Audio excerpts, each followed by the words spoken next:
ಜಗತ್ತಿನ ಇತಿಹಾಸದಲ್ಲೇ ಕರಾಳ ಅಧ್ಯಾಯಕ್ಕೆ ನಾಂದಿ ಅಮೆರಿಕದ ಆಕ್ರಮಣಕ್ಕೆ ಕೌಂಟ್ ಡೌನ್. ಜಗತ್ತಿನ ಇತಿಹಾಸದಲ್ಲೇ ಕರಾಳ ಅಧ್ಯಾಯಕ್ಕೆ ನಾಂದಿಯಾಗ್ತಾ ಇದೆ ಅಮೆರಿಕದ ಆಕ್ರಮಣಕ್ಕೆ ಕೌಂಟ್ ಡೌನ್. ಅಮೆರಿಕದ 57,000 ಸೈನಿಕರ ಆರ್ಭಟ. ತೈಲ ಸಾಮ್ರಾಜ್ಯ ವಶಕ್ಕೆ ಬೃಹತ್ ಸೇನಾಪಡೆ ರೆಡಿಯಾಗಿದೆ. ಪಕ್ಕೆಲುಬು ನಡೆಸುವಂತಹ ಬೆಳವಣಿಗೆ ಇದು. ಯುದ್ಧದಲ್ಲಿ ಈಗ ತನ್ನ ಬೂಟ್ಸ್ ಆನ್ ದಿ ಗ್ರೌಂಡ್ ಭೂಸೇನಾ ಕಾರ್ಯಾಚರಣೆ ಆರಂಭಿಸುವಂತಹ ಸುಳಿವು ಕೊಟ್ಟಿದೆ. ಜಗತ್ತಿನ ಇತಿಹಾಸದಲ್ಲೇ ಕರಾಳ ಅಧ್ಯಾಯಕ್ಕೆ ನಾಂದಿಯಾಗ್ತಾ ಇದೆ ಅಮೆರಿಕದ ಆಕ್ರಮಣಕ್ಕೆ ಕೌಂಟ್ ಡೌನ್. 57,000 ಸೈನಿಕರು ಆರ್ಭಟಿಸ್ತಾ ಇದ್ದಾರೆ. ತೈಲ ಸಾಮ್ರಾಜ್ಯವನ್ನ ವಶಕ್ಕೆ ಪಡಿಬೇಕು ಅನ್ನೋ ಕಾರಣದಿಂದ ಬೃಹತ್ ಸೇನಾಪಡೆ ರೆಡಿಯಾಗಿದೆ.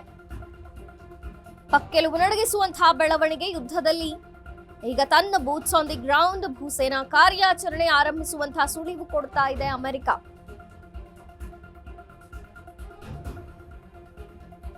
ಬರೋಬ್ಬರಿ 57,000 ಸೈನಿಕರು ಆರ್ಭಟಿಸ್ತಾ ಇದ್ದಾರೆ.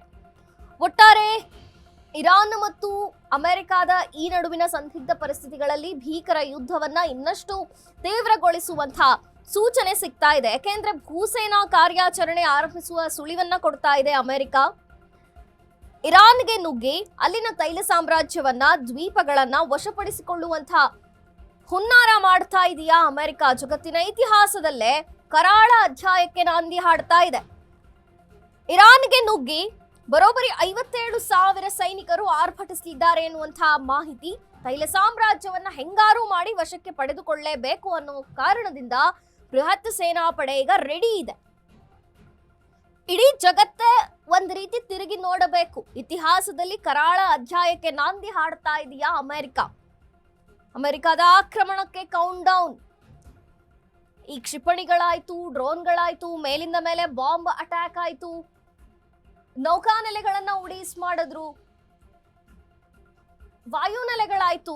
ಇದೀಗ ಇರಾನ್ನ ಜಾಗಕ್ಕೆ ನುಗ್ಗಿ ಅಲ್ಲಿನ ಪ್ರದೇಶದಲ್ಲೇ ಇದ್ದು ಅಮೆರಿಕದ ಬರೋಬ್ಬರಿ 57,000 ಸೈನಿಕರು ಭೂಸೇನೆಯ ಮೂಲಕ ಕಾರ್ಯಾಚರಣೆ ನಡೆಸ್ತಾರೆ ಎನ್ನುವಂತಹ ಸುಳಿವನ್ನ ಈಗ ಅಮೆರಿಕ ಕೊಟ್ಟಿದೆ. ಇದು ಜಗತ್ತಿನ ಇತಿಹಾಸದಲ್ಲೇ ಇಲ್ಲಿಯ ತನಕವೂ ನಡೆಯದಿರುವಂತಹ ಘಟನೆ, ಬೆಳವಣಿಗೆ. ಈ ಕರಾಳ ಅಧ್ಯಾಯಕ್ಕೆ ಅಮೆರಿಕ ನಾಂದಿ ಹಾಡುತ್ತೆ ಅನ್ನಲಾಗ್ತಾ ಇದೆ. ಅಮೆರಿಕ ಇನ್ನೇನು ಆಕ್ರಮಣ ಮಾಡಿಬಿಡುತ್ತೆ ಅನ್ನೋ ಕಾರಣಕ್ಕೆ ಕೌಂಟ್ ಡೌನ್ ಕೂಡ ಶುರುವಾಗಿದೆ. ಒಟ್ಟಾರೆ ತೈಲ ಸಾಮ್ರಾಜ್ಯವನ್ನ ವಶಪಡಿಸಿಕೊಳ್ಳೋದು ಮತ್ತು ಖರ್ಗ ದ್ವೀಪವನ್ನ ವಶಪಡಿಸಿಕೊಳ್ಳೋದು, ಅಲ್ಲಿರುವಂತಹ ಖನಿಜ ಸಂಪತ್ತು, ಯುರೇನಿಯಂ ಇತ್ಯಾದಿ ಇವುಗಳನ್ನೆಲ್ಲ ವಶಪಡಿಸಿಕೊಳ್ಳೋದೆ ಪರೋಕ್ಷವಾಗಿ ನಮ್ಮ ಗುರಿ ಅಂತ ಟ್ರಂಪ್ ಮಾತಿನಲ್ಲೇ ತಿಳಿದು ಬಂತು. ಅದೇ ವಿಚಾರವಾಗಿ ಟ್ರಂಪ್ ಕೂಡ ಹೇಗಾದ್ರೂ ಇರಲಿ ಒಟ್ನಲ್ಲಿ ಇರಾನ್ನ ವಶಪಡಿಸಿಕೊಳ್ಳಬೇಕು, ಸರ್ವಾಧಿಕಾರವನ್ನ ಇರಾನ್ ಮೇಲೆ ಸಾಧಿಸಬೇಕು ಅನ್ನುವಂಥ ಕಾರಣಕ್ಕೆ ಈಗ ಭೂಸೇನೆ ಕಾರ್ಯಾಚರಣೆಗೂ ಕೂಡ ಈಗ ಅಮೆರಿಕ ಮುಂದಾಗಿರುವಂಥದ್ದು. ಅಮೆರಿಕದ 57,000 ಸೈನಿಕರು ಆರ್ಭಟಿಸೋಕೆ ರೆಡಿಯಾಗಿದ್ದಾರೆ.